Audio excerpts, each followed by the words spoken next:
शेतकऱ्यांच्या कर्जमाफी संदर्भात राज्य शासनानं जो JR काढला त्या JRच्या लातूरमध्ये छावा संघटनेच्या वतीने होळी करण्यात आली आणि या संदर्भात बोलण्यासाठी माझ्यासोबत छावाचे विजय घाडगे पाटील आहेत. तर म्हणजे आज पत्रकार परिषद घेत तुम्ही JRची होळी करताय, आरोप देखील केलाय शेतकऱ्यांना फसवलंय सरकारने. काय नेमकं फसवलंय आणि का JRची होळी केली? नाही, फसवा JR आहे. शेतकऱ्यांच्या बाबतीतच समित्या का, शेतकऱ्यांच्या बाबतीतच अहवाल आल्याच्या नंतर निर्णय घेऊ का, हे कशासाठी? आज आमचा शेतकरी देशोधडीला लागला, त्याचा संसार उघड्यावर पडला, जमिनी खरडून गेल्या, पिकं वाहून गेली. एवढं तुम्हाला दिसतं तुमच्या लोकांनी पंचनामे केले अधिकाऱ्यांनी. आज कर्जमाफीची खरी आवश्यकता आहे आणि तुम्ही 6 महिन्यानंतर आधी मार्चमध्ये सगळी कर्ज वसुली होणार आणि जूनपर्यंत तुम्ही कर्जमाफी करू म्हणून सांगणार. हे कुणाला शिकवताय? कुणाला वेळेत करताय? ह्या जगाच्या पोशिंद्याला वेळेत करताय का? सरळ सरळ काल आमच्या शिष्टमंडळासोबत तुम्ही चर्चा केली. सपशेल शिष्टमंडळाचीच फसवणूक नाही तर महाराष्ट्रातल्या सगळ्या शेतकऱ्यांची तुम्ही फसवणूक केलेली आणि हे आम्हाला पटलं नाही. महाराष्ट्रातल्या कुण्या शेतकऱ्याला पटलेलं नाही. आमचा दोष आमच्या आंदोलनकर्त्यावर नाहीच. तुम्ही कालचं आंदोलन सपशेल हाताळलं आणि चुकीच्या पद्धतीने आमच्या लोकांना आश्वासन देऊन त्या ठिकाणी फसवणूक केली. त्याचे परिणाम तुम्हाला येणाऱ्या स्थानिक स्वराज्य संस्थेत दिसणार आहेत. म्हणून आज आम्ही या ठिकाणी जो JR तुम्ही काढला तो JR शेतकऱ्यांना राज्यातल्या मान्य नाही म्हणून आम्ही आज होळी केली. खरं म्हणजे शिष्टमंडळ मुंबईमध्ये सरकारसोबत बैठक केली, त्यानंतर शिष्टमंडळाला आश्वासन देण्यात आलं, JR काढला. 30 जून 2026 पर्यंत ती कर्जमाफी आहे ती जाहीर करू असं देखील सांगितलंय. त्यानंतर कुठेतरी सोशल माध्यमांमध्ये किंवा समाज माध्यमांमध्ये त्या शिष्टमंडळाविषयी एक वेगळी मॅसेज किंवा एक वेगळी प्रतिक्रिया उमटायला सुरुवात झाली. आता ते यशस्वी झालं ना. मग सरकार जे चळवळीतले लोक काम करतायत, पोटतिडकीनं आवाज बनवून शेतकऱ्यांचा बनून पुढे येत आहेत, त्याच लोकांना बदनाम करायचं. आणि तिथं असं झालं की सगळे सापडले.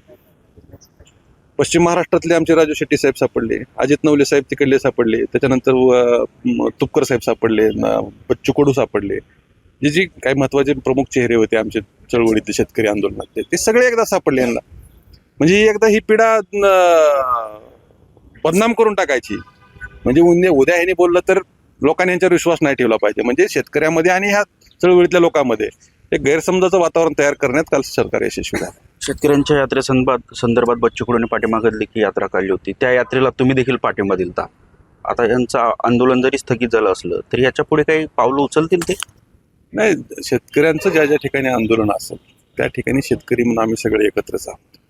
आणि बच्चू कडू असतील, हे बाकीचे सगळे नेते मंडळी असतील, यांनी वर्षानुवर्ष आंदोलन काम केलेलं आहे, शेतकऱ्यांसाठी काम केलेलं आहे. सो अंगावर अनेक केसेस घेतलेले आहेत. मग एखादी बैठक झाली, बैठकीत काहीतरी घडलं म्हणून त्याच्यावर आरोप करणं हे चुकीचं आहे. माझ्यासारख्या कार्यकर्त्याला ते योग्य नाही वाटत.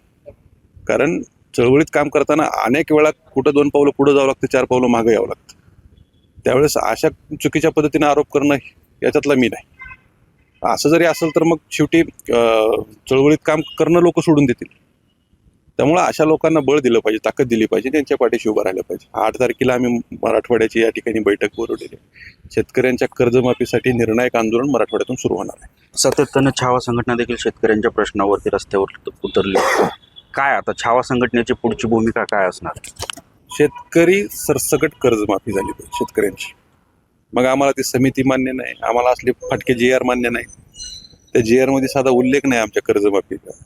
मार्चमध्ये आमची सगळी कर्ज वसुली होऊन जाणार आहे. तगादा बँकेचे लोक येऊन तगादा लावणार आहेत. माझा तेच प्रश्न आहे राज्याच्या मुख्यमंत्र्यांना की तुम्ही मग आमच्या आत्मदाराला येणाऱ्या अधिकाऱ्यांना सांगणार आहेत का, बँकांना सांगणार आहेत का तुम्ही जाऊ नका म्हणून, नोटिसा देऊ नका, शेतकऱ्यांना कर्ज मागू नका, मी 30 जूनला मी 31 जूनला मी कर्जमाफी करणार आहे, असं तरी आव्हान करा ना तुम्ही बँकांना. तसं काहीच नाही, आम्ही करणार. अहो, तुम्ही करणार हे कधी सांगितलं होतं? विधानसभा निवडणूक 2024च्या अगोदर ज्यावेळेस प्रचार तुमचा जाहीरनामा आला त्यावेळेस सांगितलं होतं की पहिल्या कॅबिनेटमध्ये आम्ही शेतकऱ्यांचा सातबारा कोरा करू.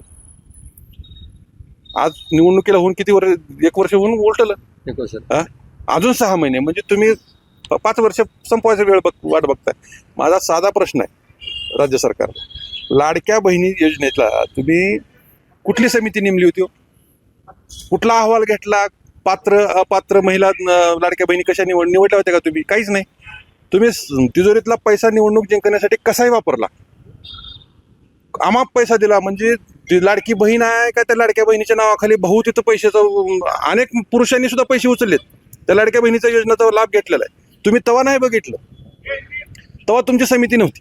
बरं, ज्या अर्थी तुमची शेतकऱ्यांच्या कर्जमाफी संदर्भातली भूमिका आहे, भावना आहेत, तीच भावना आता बांधावरच्या शेतकऱ्याची आहे. तरी देखील बच्चू कडू निकाल विजय जल्लोष असेल किंवा त्या JRचं स्वागतच त्यांनी केलंय.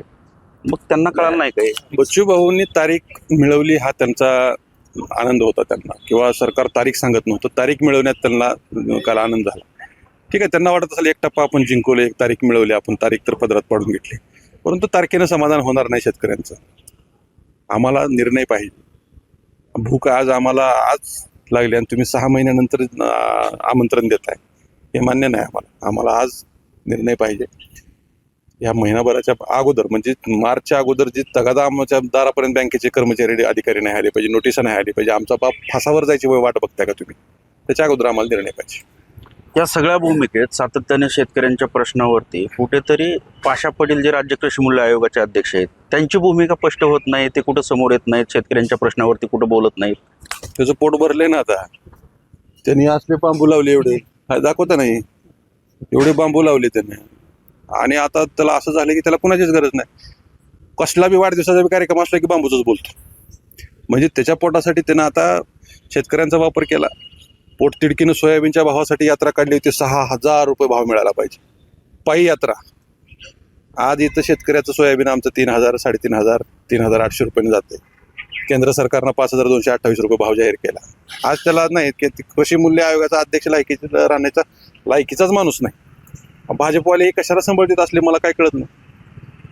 असल्या लोकांना म्हणजे पोट भरून ढेकरा देऊ लागते ह्यानी, म्हणजे सरकारची बदनामी व्हायली असल्या लोकांमुळे, तरी सुद्धा ही असली सांभाळायची त्यांना.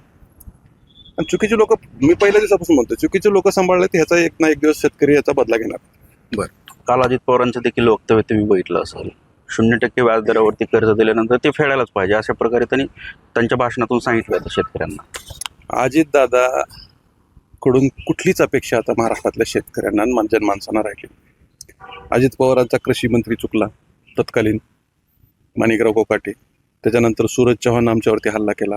त्याच्यानंतर बाबासाहेब पाटलांनी शेतकऱ्यांच्या बाबतीत चुकीचं वक्तव्य केलं. त्याच्यानंतर चाकणकर जे आहेत महिला आयोगाच्या अध्यक्षा, त्यांनी डॉक्टर संपदा मुंडेच्या बद्दल चुकीचं वक्तव्य केलं. काल तर स्वतः खुद्द अजित पवारच चुकले. म्हणजे मी पहिल्या दिवसापासून म्हणतो की ही सगळी राष्ट्रवादीवाली एका माळाची मणी, आणि त्या माळाचा मोठा मणी जो असतो गुरुमणी, तो अजित पवार आहेत. माळ भरली काल गुरुमणीने त्यांची कला दाखवली. म्हणजे आम्ही सगळे एकच आहोत, आम्ही सारखेच आहोत. तुम्ही काही जरी बोललात, काही जरी म्हणलात तरी आम्ही आमचं बोलायचं सोडणार नाही. शेतकऱ्यांना आम्ही असंच खालच्या पातळीनं बोलणार. 0% व्याजदरानं म्हणजे कारखाने तुमचे, बँका तुमच्या. कोण म्हणतं 0%? 2% तुम्ही वसूल करता शेतकऱ्यांचे, 3% केंद्र सरकार देते, 2% राज्य सरकार देते, 7% व्याज मिळतेच ना.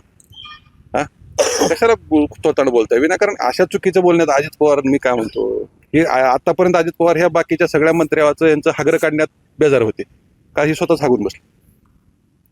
त्याच्यामुळे आता अपेक्षा राहिली नाही आम्हाला या अजित पवारच्या पक्षाकडून. निश्चितच शेतकऱ्यांना कर्जमाफीच्या JR संदर्भात सपशेल सरकारनं फसवल्याचा आरोप छावा संघटनेने केला. संदीप भोसले, साम टीव्ही न्यूज, लातूर. देश विदेशातील प्रत्येक घडामोडींचे लाईव्ह अपडेट मिळवण्यासाठी आता साम टीव्हीच्या सर्व सोशल मीडिया प्लॅटफॉर्मला लाईक, फॉलो आणि सबस्क्राईब करा. तसंच सर्व नोटिफिकेशनसाठी बेल आयकॉन प्रेस करायला विसरू नका.